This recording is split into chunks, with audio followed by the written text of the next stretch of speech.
Assalamualaikum warahmatullahi wabarakatuh. Saya Tutinda Sriwayuni akan menjelaskan tentang putusan harus disertai alasan-alasan dan beracara dikenakan biaya.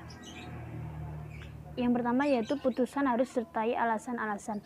Semua putusan hakim atau pengadilan harus memuat alasan-alasan atau putusan yang dijadikan dasar untuk mengadili, yaitu pasal 23 Undang-Undang Nomor 14 Tahun 1970 atau pasal 184 ayat 1 HIR. Alasan-alasan atau argumentasi itu dimaksud sebagai pertanggungjawaban hakim daripada putusannya terhadap masyarakat, para pihak pengadilan yang lebih tinggi dan ilmu hukum, sehingga mempunyai nilai objektif. Karena adanya alasan-alasan itulah putusan hakim atau pengadilan mempunyai wibawa, dan bukan karena hakim tertentu yang telah menjatuhkannya. Putusan yang tidak lengkap atau kurang pertimbangannya merupakan alasan untuk kasasi, dan putusan demikian harus dibatalkan. Contoh klasik yang dapat dikemukakan di sini yaitu putusan Hogerat tertanggal 31 Januari 1919 tentang perbuatan melawan hukum yang meninggalkan pendapat Hogerat sebelumnya. Dapat pula dikatakan bahwa mencari dukungan pada jurisprudensi tidaklah berarti bahwa hakim terikat atau harus mengikuti putusan mengenai perkara yang sejenis dan pernah diputus oleh Mahkamah Agung atau Pengadilan Tinggi atau yang pernah dijatuhkan sendiri.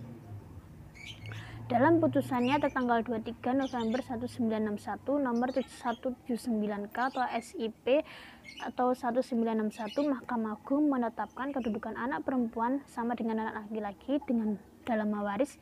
Tidak dapat dipungkiri bahwa tidak sedikit hakim yang merasa terikat atau berkiblat pada putusan pengadilan atau Mahkamah Agung mengenai perkara yang sejenis. Namun ini bukan karena kita menganut asas the binding force of precedent seperti yang dianut oleh Inggris, melainkan terikatnya atau berkiblatnya hakim itu karena yakin bahwa putusan yang diikutinya mengenai perkara yang sejenis itu memang sudah tepat dan meyakinkan. Yang kedua yaitu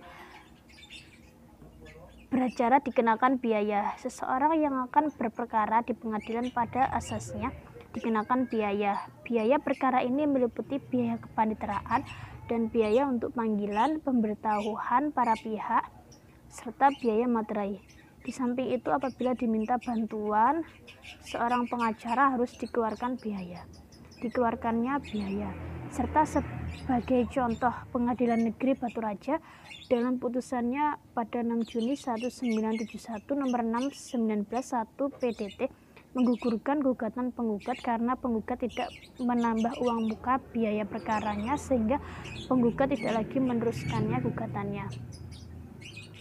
Permohonan akan ditolak oleh ketua pengadilan negeri apabila pihak yang berkepentingan bukan orang yang tidak mampu. Selanjutnya, mereka benar-benar tidak mampu dan kurang mengerti hukum pada saat ini dapat pula meminta bantuan hukum dengan cuma-cuma kepada lembaga-lembaga atau biro-biro bantuan hukum yang ada di lingkungan fakultas hukum universitas di bawah organisasi sosial dan politik seperti LBH Pradin atau LPPH di bawah naungan golongan sosi atau lembaga bantuan hukum MKGR.